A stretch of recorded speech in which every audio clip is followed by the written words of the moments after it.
What's going on, fellas? Welcome to another episode of the Short Men Only podcast. I had no intentions of doing an episode today. I'm going to be very honest. I had no intentions.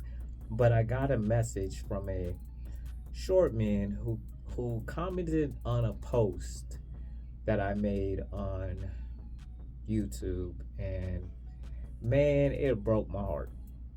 It broke my heart so much so that I felt like I needed to record a podcast episode to address it. And so that is what I'm doing right now, today, on a day I did not plan to record a podcast. So let's jump right into this. What I'm going to do first is read what he said. And then once I do that, we'll get into my thoughts, my feelings, all these things going on in my head around his response. He said, chances. That's what we lost. Chance to be respected by peers, chance to be in relationships with women. Our sole purpose as humans is to reproduce with the opposite sex. But when you're constantly emasculated and bullied, how he said, how you going to feel like you're enough? What started this conversation, and I'll keep reading, is I made a post that said, short man, I want you to know that you are enough. And he questioned that. And so this is his response. Let me go on. He goes, I am 5'3". Statistically, 92% of women reject people my height. We are more likely to get bullied in school and be lonely and carry on that trauma when we turn into adults, which turns us into villains. Then, when we enter the hyper-competitive job world, we are less likely to be promoted. Progress because nobody wants a representative of their company to be short. I know what you're trying to do, but you're filling us with false hope. The only advice you can give us is not to reproduce and end the bloodline so our short sons won't suffer the same fate as we did. My God. This I have to be honest, this hurts. It hurts because this is exactly why I started this channel, why I started this podcast, why I started all of this, because it hurts because I resonate with a lot of what he said. A lot of what he said used to be my beliefs. I'm going to go back to the part where he said that we lost the chance to be respected by peers. I think growing up, I remember being bullied. And I remember one of the ways I dealt with being bullied to try to get respect was by being the funny guy. I wanted to be the funniest guy because, nobody really wants to necessarily beat up the funny guy because he's funny. We got to keep the funny guy around. And so I used to always try to crack jokes and always show this kind side of myself. So I resonated with that. And I also resonated with the fact where he said being emasculated. I can think of a few times that I was emasculated by a woman. And it hurt. It hurt because I knew that some of the things being said to me is not something that I felt like would be said to everybody. That's what I felt at that time. I was just like, man, I can't believe this. And during those time periods, he's right. I didn't feel like I was enough. And so I understand what he's feeling. I understand why he said it. And let's go to the second part. He said, I'm 5'3". And statistically, 92% of women reject people my height. I am only 5'4", so I feel you, brother. I get it. But I'm very curious where you got those stats. 92% of the world of women reject people your height. Where did you get those stats? That seems like a staggering amount. I mean, a staggering amount of women. Did you get that? Is that 92% of the women online? I need to know where that stat came from. Because I just don't believe it. But we'll get back to that. And we are more likely to get bullied in school. I was bullied a lot. As I stated earlier, I was bullied a lot. And that is something that I do worry about for my sons. Because, they're not the tallest guys. So I do worry about them getting bullied. That's something I think about. And what is the proper way to tell them to handle being bullied? I think there's a lot of conversation around that, especially in my home. I think I won't say that because that would be a lie. There's not a lot of conversation about it, because through the years, it hasn't been something that has happened very often with my sons. But I think it is something that I've been thinking about it these last couple of days, thinking I just need to make sure I do talk to them about it and reassure them of what my expectation is if that situation occurs. Because with most bullies, they're a bully until you fight back. And once you fight back, they usually want to go find somebody else to bully. So I think I need to, rehab that conversation. And back in those days, I had a lot of friends, like I would say friends because I'm the funny guy, the cool guy to be around. So I didn't run into these situations that much. I did get karate kicked one day, but that's a whole nother story, and we'll talk about that some other time, because when I tell you that was crazy, and I still remember that to this day. And I still know the guy who karate kicked me. His name was Michael Tam. He karate kicked me when I was in high school, and he didn't just. Actually, I said I'm not gonna go into the story, so I'm not gonna go into the story. I thought about it. I'm gonna wait. I'm gonna come back to that story, but just know, somebody karate kicked you, boy, man. Yeah. One of the things I do want to address is how we said when we're bullied in school and be alone, and some of us end up feeling lonely, and we carry that trauma into adults, which turns us into villains. When I first read this after he sent this message, I was thinking like, that is pretty accurate. That was what my experience was. I was angry. I was very angry. I was just annoyed. I was just pissed off and just always angry inside. I rarely projected it. No, I projected it outside too, sometimes. But in different ways. I projected it on people I cared about because I couldn't project it on the world.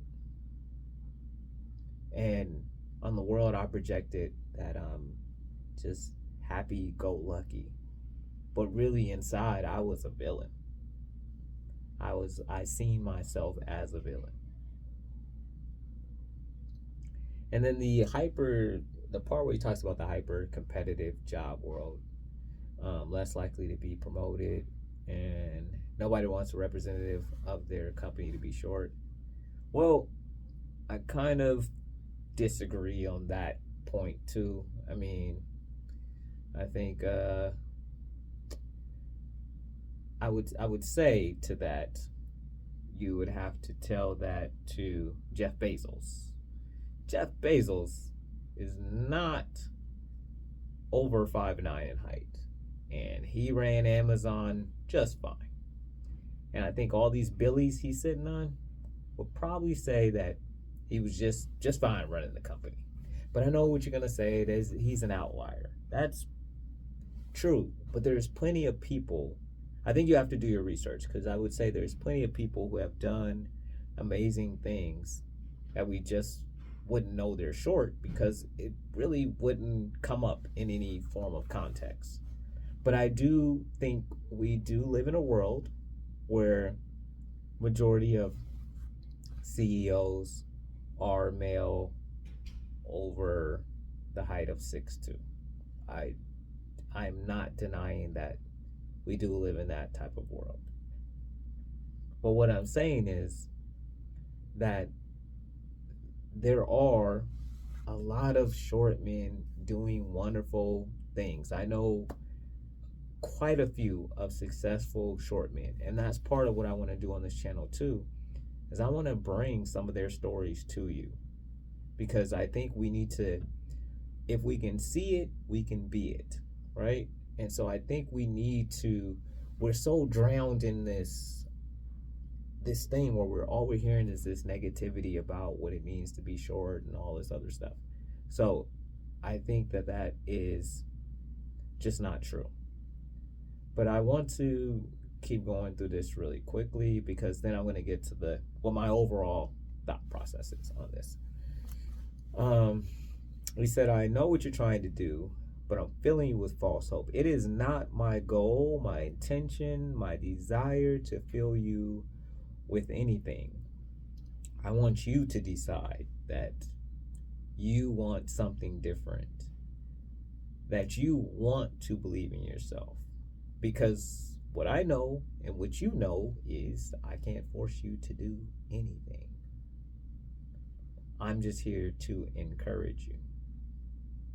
And whether you believe it right now won't stop my desire to keep trying to encourage you to start believing it. I am going to keep trying. And I hope you will keep listening. And then one day, I hope it resonates.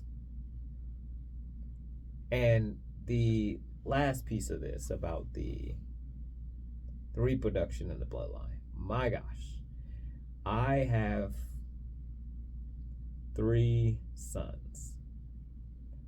I couldn't imagine having said to myself, I'm not going to have children because I don't want them to, have to deal with some of the things that I had to deal with growing up. I think I am equipped to help them maneuver through some of the things that I had to deal with growing up because of what I went through. See, what we don't understand is our wounds are what give us our story. Like, if I had not been short and dealt with the things that I dealt with, would I be making a podcast trying to help other short men? No. If I did not have short sons that I want to make sure they can see that it's okay for them to be short and you can still be cool and you can still have the life that you want, would I be doing this? No. But because these 2 scenarios are, one, the trauma from what I felt as a short man, and 2, what I want better for my sons, is why I'm here. And see, your sons would be, if you chose to have, why I believe short men should have kids, is because your sons will benefit from the wisdom that you have gathered to be able to move better through this world. And their trauma may not be as bad because they have someone like you in their corner. Now, to not want to have children and end your bloodline There are no accidents. You were here for a reason. You've you were here for a reason. You were born for a reason because there's something that you are supposed to do. Now, if you don't do it, then who? If you maybe you don't know that you might not be the one to father the next president that leads us into the ends up being the best president that we've ever had in the history of the United States. You don't know that. What my thoughts and feelings are around this whole thing is that we have work to do as short men. I am not perfect. I do not have it all figured out. But what I know is there are plenty of women who will date short men, but you will not find them unless you believe that they exist. You're not going to find them. You're not going to be open to it. But I don't even think that should be the first place that first thing you should want. I get that, yeah, we're here to reproduce with opposite sex. I get that. I agree with that. I get it. But the first thing we have to do is love and respect ourselves and validate ourselves. Because until we do that, if we get a woman before we love, respect, and validate ourselves, what'll happen is we'll depend on her for that validation. And if she gives it and then she takes it away, we will be done. Finito. We'll be like a man lost in the desert because someone took the thing that you needed for your life's direction. You need to know this. Like, you need to know who you are. You need to validate yourself. And these things will help you go out into the world and be confident. But if you depend on a woman for that, and then she takes it away, you'll be lost. So the first thing I say is we have to make sure we are working through and trying to figure out how to validate ourselves. Not every woman is going to want to date us, but you don't need every single woman. You need the woman that is right for you. But that is not, as I said again, where you need to start. And that is what gets a lot of short men in trouble, myself included, was starting there before I knew what was in here. That is a mistake. If you go get a woman when you already know who you are, what you want, and validate yourself, you have a much more likely, higher chance of keeping that woman. That is what I know. Okay? Now, there are we always have a choice. And like I said, I made the choice to become a villain because of my anger, my frustration, my hatred, my self-hatred. But that is not the only choice. The other choice is to say, hey, this is the deck of cards I got. What's my plan to make the best use I can out of the cards I've been dealt? I do not think I should have been taller, because I think, honestly, if I would have been taller, I probably would have been a hot mess. I mean, a hot mess. And sometimes we don't get what we don't need to become the person we need to be. You know, you might have been 5'10", and then you would have been veered so far off your course that you wouldn't have accomplished what you were here to accomplish. You're the right height for whatever you're supposed to do on this earth. I know it's hard to believe when society is telling you, and we hear that women reject you. I've been rejected, but I'm here to tell you that there are women in this world who will date short men. And there is careers and there are opportunities for you that will come regardless of your height. Develop your personality. Become interesting. Take risks. Do things that, give you something to talk about when you're in conversation with people. People love to talk to people that are interesting. What is interesting about you? How are you developing your personality? Develop your people skills. All these things that we can do to help get us into rooms that we may not normally be able to get into. And I'm not talking about any of this as hard. As it's easy. A lot of this is hard to do, but it can be done. I think we have to try. And I think not enough of us do. And that is why this channel is here, because I want to encourage you to try. I don't care what happened to you before. I want you to make the choice now to become the best version of yourself and do what I know you can do, which is live out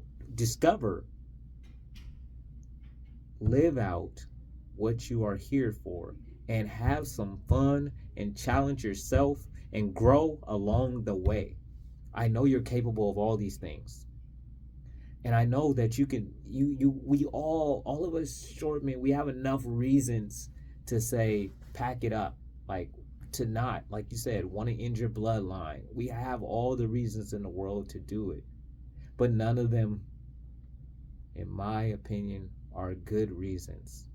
They're just reasons. Use that anger, use that hatred you feel to fuel something positive for your life.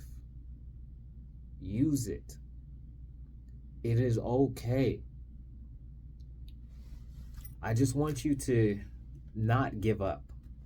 That is the biggest thing. When I'm looking at this, I feel like I see a man who is defeated, who has given up. And I want to encourage you, short man, to never give up. Never quit. I know I was reading some studies today. We're behind men. We're behind in school. We're behind in or all the way from elementary to through high school. We're behind in college graduation. We're dropping out. We have to change things. We have to rediscover who we are and try to push through some of these barriers, especially, my African American short men. Man, you guys, we have it tough. But you can still make whatever happen that you need to happen, that you want to happen for your life. But it's going to take some work. It's going to take some grit. But you are enough, and you have what it takes. And I don't care what the world is saying. I'm telling you, listen to what I'm saying. You are enough. And I want you to stop walking around this earth like you can't, like defeat it. Because you are not defeated. You're only defeated if you believe you are. And I feel like I'm just rambling at this point. So I'm going to say this. This message, like I said, it hurt my heart. But I hope he listens to this message, because I really understand where he's coming from. I live most of it, but I'm telling you, there's another side to it. I am living it. I am proof that there's another side to it. Is my life perfect? No. But it's damn sure better than it was when I was just wallowing in self-pity. I promise you that. So I just want you, short men, to start believing in yourself. And if you can't yet, stick with me, because I'm going to keep encouraging you to. Short men. And maybe just the reminder of the name short men is not what you need to hear all the time. Let me know if that's, bothering you guys. I was thinking about that today. Let me know. Well, I am Jalal Wilson. This has been a wrap of the Short Men Only podcast. I hope you guys enjoy this. And just, man, if you've seen yourself in this, but just like I did, understand that there's another side. There really is. And I hope that you find it. And I want to go on that journey with you. All right? See you guys next time.